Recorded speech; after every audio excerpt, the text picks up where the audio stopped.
Iteka n'umunezero ntangere vyo gusubira kubana namwe banywanyi bacu mubana natwe mu makuru n'ibiganiro vya misi yose tubandanya gushikiriza kuri ino bonesha kure yacu ari nayo yanyu Muhuza TV. Uyu n'umwanya tugiye kubagezako amakuru biriko biravugwa bigezweko muri kano kanya ngaha mu gihugu c'u Burundi. Ni amakuru tuza kugaruka kandi ku mvugo zakoreshejwe n'abategetsi bakomeye bo hejuru cane mu masengesho y'umuryango w'umukuru w'igihugu yo kwingina imyaka 4 Perezida Evariste Ndayishimiye amaze ku butegetsi. Twibutse ko kandi yari amasengesho yitabiriwe n'abategetsi bakomeye cyane bo hejuru, harimwo urongoye inama nkenguzamateka, abakenguzamateka, urongoye inama nshingamateka, abashingamateka, urongoye umugambwe uri ku butegetsi CNDD-FDD Reverien Ndikuriyo ndetse n'abagumyabanga bose b'uyu mugambwe. Hakaba harimo kandi n'umuryango w'umukuru w'igihugu n'abaserukira ibihugu n'amashirahamwe yabo ngaha mu gihugu c'u Burundi.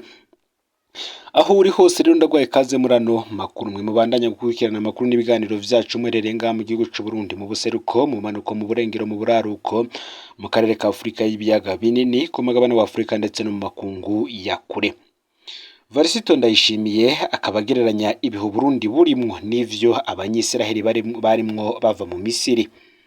Umukuru w'igihugu c'u Burundi Varisito Ndayishimiye ku munsi w'ejo igenekerezo ya 20 nibwo yatanguje icese amasengesho yo gushimira Imana ku myaka 4 amaze arongoye igihugu c'u Burundi.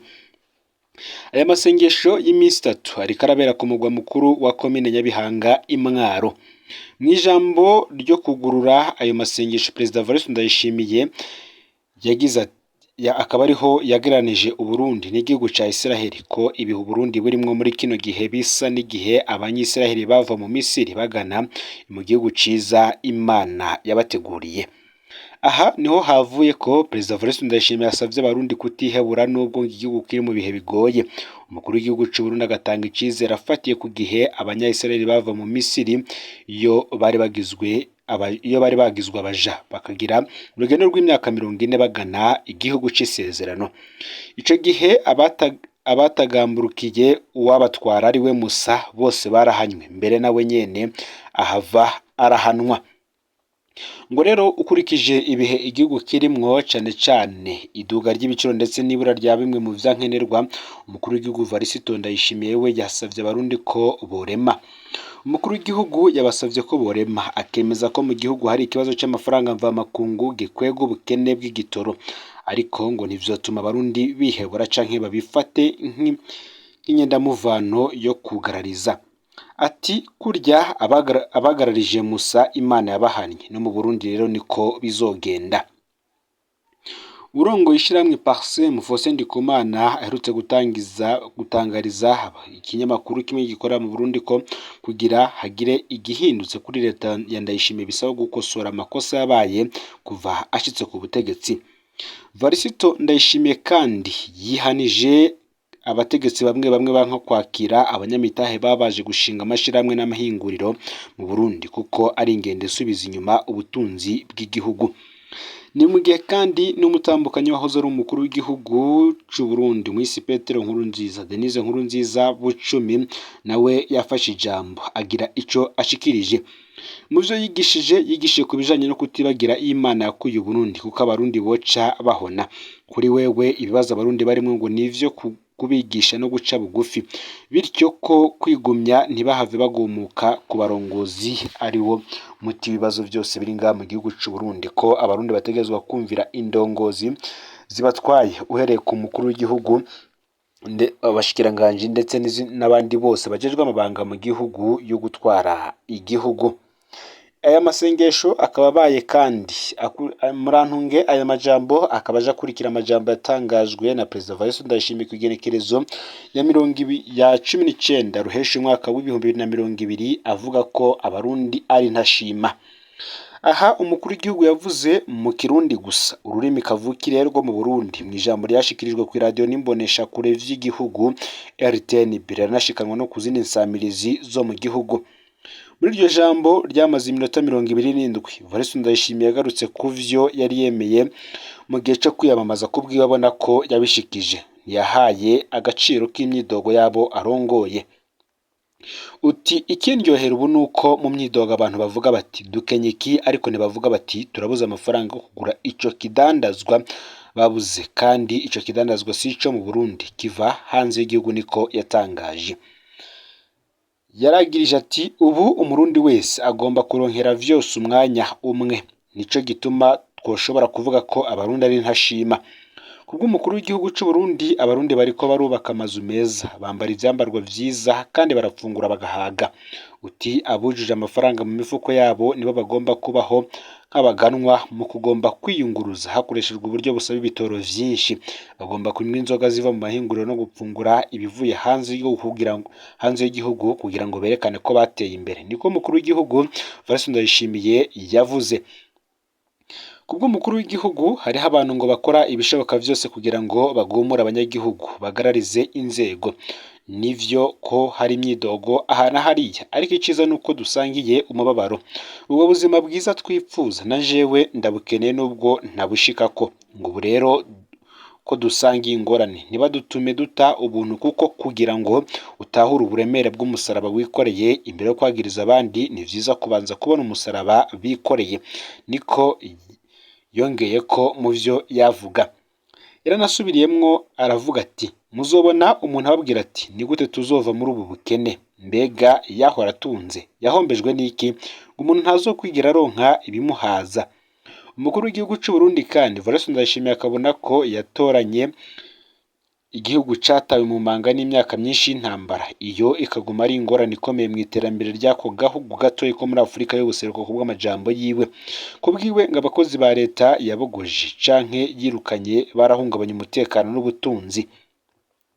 Nk'uko yasubiriye Pierre Nkurunziza yatunganya ibikorane kugira ngo yerekane buri ntsinzi, Evariste Ndayishimiye agiye kuja kuri ubu akaba akoraniye i Nyabihanga mu ntara ya Mwaro hagati mu gihugu gushimira Imana.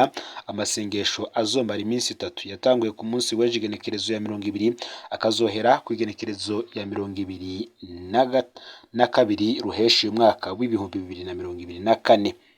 Ni mu gihe urongoye inama nkenguzamateka ati leta yarumiwe kubera ubukene bw'ibitoro. Umukuru w'inama nkenguzamateka aha niho yavuye asabira abashikiranganje b'intwaro hagati mu gihugu, iterambere rusange n'umutekano ndetse n'abajejwe ivyo kwiyunguruza gusubira kwemera uruja n'uruza rw'amapikipiki hagati mu gisagara ca Bujumbura mu ntumbero yo gufasha abanyagisagara kwiyunguruza. Emmanuel Sinzohagera arababazwa kandi nuko ngo leta itakigira ico ishikirije ku ngorane z'igitoro igasa niyumiwe. Umushikiranganje ajejwe gutwara abantu n'ibintu yari yatumwe ko kuri uyu wa mbere mu nama nkenguzamateka y'u Burundi. Umukuru w'inama nkenguzamateka ntiyanyegeje umubabaro wiwe ku bijanye n'ubukene bw'ibitoro buguma bwisubiriza kandi bugomba bukwize amezi 42. Ingorane zikaba zariyongereye muri aya mezi aheze. Ngo ubu baraduza ibiciro vyo kwinguruza uko bishakiye atawuvuga ikintu na kimwe. Namwe nk'umushikiranganje umengo mwarumiwe, nta bushobozi mugifise bwo kuraba uko ibiciro vyo kwinguruza vyifashe. Igiciro cyo kwinguruza i Bujumbura ubu na amafaranga 2500, ayashinzwe na leta na 650. Abadereva bagashikana abantu aho bashatse batubahirije ibituro, ubu muri tagisi barihisha 30,000. Nk'umushikiranganje ajejwe kubahiriza ibiciro vyo kwinguruza, nimubona inzira nimwe yotuma tubivamwo canke mugomba ko bidasubira kuvugwa ko? Ndazi ko muza kunyishura ko iki kibazo gihagaze ku bukene bw'ibitoro, nta muti n'umwe wotuma abanyagihugu bahema. Niko vyavuzwe na Emmanuel Sinzohagera yihebeye cane ku buryo amagumane atayaheza. Sinzohagera kandi yasavye ko hoba gusubira kwemerera amapikipiki hagati mu gisagara ca Bujumbura. Abanyagihugu bahisemwo kugenda n'amaguru kubera kubura amamodokari yo kwiyunguruza bitumwe n'ubukene bw'ibitoro. Uti genda muvugane n'abashikiranganje bagenzi banyu ujejwe intwaro hagati mu gihugu kugira ngo murondere ubundi buryo mwemerera amapikipiki kunguruza abantu. Mutabikoze kandi ari mwebwe mujejwe ibibazo vyo kunguruza abantu, hategerezwa kuboneka uburyo abantu bakoresha mu kwiyunguruza. Uti ubuherukana n'ababaye numvise ko abanyeshuri bacererwa ibibazo kubera ubukene bw'imodokari zo kwiyunguruza. Iyo muba mwavuganye n'umushikiranganje ajejwe intwaro hagati mu gihugu, mwari kuraba ukuntu abanyeshuri bunguruzwa n'amapikipiki mukanatora umuti w'ukuntu abantu boshika ku buzi. Ariko nk'ubushikiranganje womengo ntimukibaho, ntimukivuga ku ngorane z'ibitoro, umengo mwarumiye kuri ico kibazo. Ese ninde azokwishura ku bibazo vyacu? Umuti uzova hehe? Bizoherera hehe? Niko Emmanuel Sinzohagera arongoye inama nkenguzamateka yasubiriye kugaragaza umubabaro.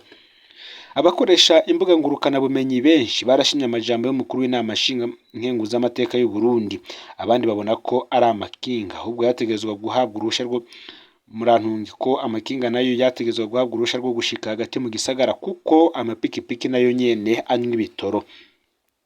Amapikipiki yankiwe gushika hagati mu gisagara n'umushikiranganje wa mbere w'u Burundi Gervais Ndirakobuca mu mwaka w'ibihumbi 2022, cigihe akaba ari umushikiranganje w'intwaro hagati mu gihugu iterambere rusange n'umutekano.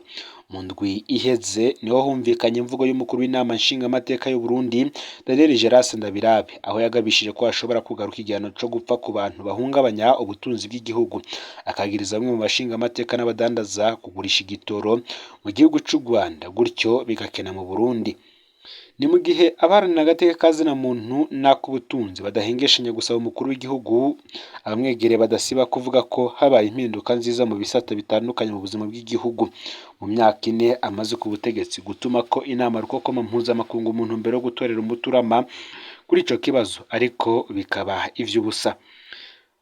Uyu ati amakete twamwandikiye nta nyishu twaronse, niko Gabriel Rufyiri arongoye ishiramwe rukoma agaragaza umubabaro. Ni mu gihe abasasanguzi bo mu gihugu na mvamakungu bahuriza ku kintu kimwe ko Burundi buriko buraca mu bihe bidasanzwe mu bijanye n'ubutunzi, ariko umukuru w'igihugu Evariste Ndayishimiye akaba yaratangaje kwigenekerezo y'umunani ruhesha umwaka w'ibihumbi 2024 mu gihe hahimbazwa umunsi wahariwe uwamusuriye Petero Nkurunziza ko Burundi butari bwegere bugira umunezero nk'uwo bufise kuri ubu kuva aje ku butegetsi. Aya niyo makuru yaragezwe ko muri kano kanya. Rero ufitiye nde subscribe canke s'abone niba utari wafyenda ko kugira ngo ucikanwe nadushikiriza, usangize ano makuru bagenza aho bari hose kugira ngo nabo baje bashikirwa n'abiriko biravugwa bigezwe ko ngaha mu gihugu c'u Burundi, hanze y'imbezi igihugu c'u Burundi ndetse no mu makungu ya kure. No Muhuza TV, Imana ibahezagira mu bikorwa zanyu vya misi yose muri ko murakora.